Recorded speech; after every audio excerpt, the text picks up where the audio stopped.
आयो इश्क अंदर में जो सुनाणू सूर अथई पर इश्क जो पूरन मथा पूर दिल लगी जे दर्द के दिनो साज सुरूर मुल्कन में मशहूर आर बानी इश्क करायो म्या ओला ना ओला रे अल्लाह। दोस्तों जेको भी तव्हां रेडियो टीवी ॿुधो था या ॾिसो था हर टाइम इहो रेडियो टीवी ते खत ईंदा आहिनि त असांखे जलाल चालीहे जो इंटरव्यू ॿुधायो। उहो बि अलाह जी महिरबानी सां अलाह कंदो त मां तव्हांखे ॿुधाईंदुमि पंहिंजो इंटरव्यू केॾी महिल रेडियो ऐं टीवी ते। पर हिन कलाम ॿुधण सां तव्हांखे सॼी ॻाल्हि मालूम थी वेंदी त जलाल चांद जो कीअं ॻाइणो थियो ऐं छो थियो। तव्हां हीउ कलाम ॿुधी ऐं पाण सम्झी वेंदव त छाजे करे जलाल चांद जे ॻायो ऐं छाजे करे चुपड़ियूं रफ्तारो खईं। सो हीउ कलाम ॿुधी ऐं तव्हां पाण मालूम कंदव हिन ॻाल्हि खे। इश्क कयो वा फकीर फकीर म्या इश्क कयो वा फकीर फकीर म्या ओ चपड़ू बाजा ओ चपड़ू बाजा यार खणाया इश्क कयो वा फकीर वाह वाह वाह वाह इश्क कयो वा फकीर फकीर म्या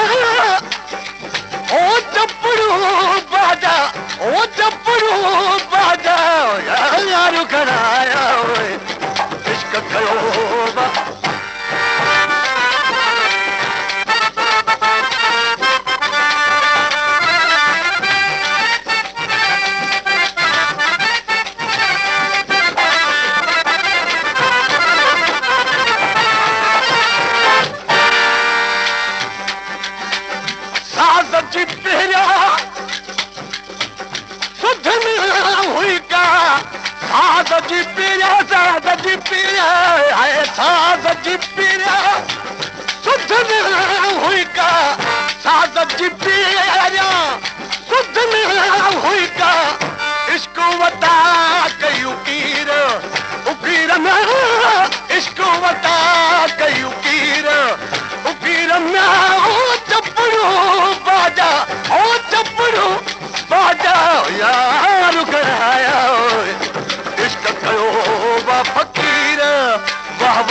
के सुख थी सिल हथु गलदा हम ज्यादा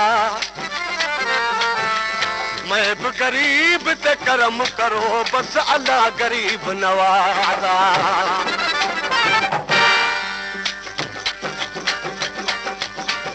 रागत आहे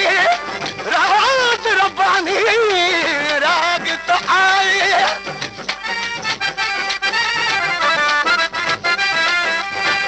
रागत आहे रागत आहे हालारे रागत आहे राज रब्बानी गायन पीर अमीर अमीर न गायन पीर अमीर अमीर न चपड़ू बाजा हो चपड़ू बाजा रुखनाया इश्क कयो बा फकीर बाबा बाबा इश्क कयो बा फकीर फकीर न चपड़ू बाजा हो चपड़ू बाजा रुखनाया इश्क कयो बा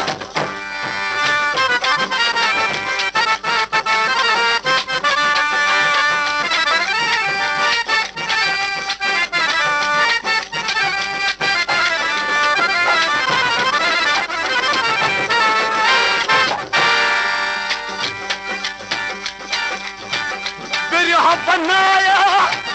बेदिल बेवस बिरहू बना बिरहू बना बिरहू बनाया बेदिल बेवस बिरहू बनाया बेदिल बेवस तालिब खादम मीर मीर न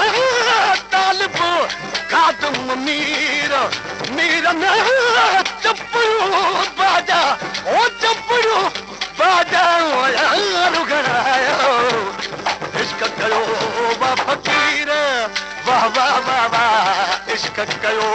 बा फकीर फकीर न चपड़ू बाजा ओ चपड़ू बाजा रुखनाया इश्क कयो बा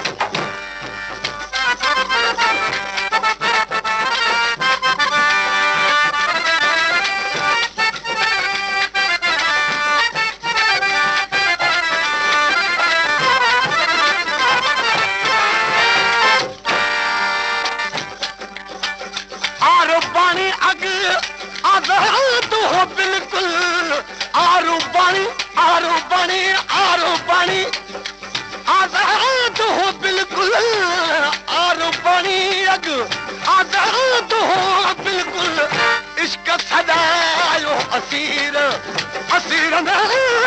इश्क सदायो असीर असीर न चपड़ू बाजा रुखनाया इश्क कयो बा फकीर फकीर में इश्क यो फकीर फकीर में चपड़ू बाजा वो चपड़ू बाजा रुखनाया इश्क कयो बा